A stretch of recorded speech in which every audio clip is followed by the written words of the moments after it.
Literacy. Sequence words. What are sequence words? Every story has a sequence or an order of events that tell us what is happening. Every story has a beginning, a middle, and an end. Sequence words are words that help us understand the order of events that are happening in the story. First. Coming before all others in time or order. First, I am going to the park.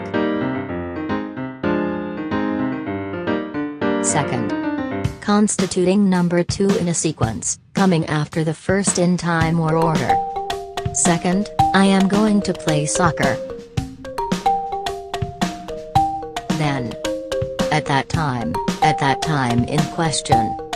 Then, I am going to ride a bike. Next. Coming immediately after the time of writing of speaking. I am going swimming. After that. In the time following an event. After that, I am going to eat an ice cream.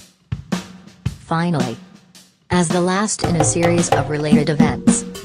Finally, I am going home to sleep.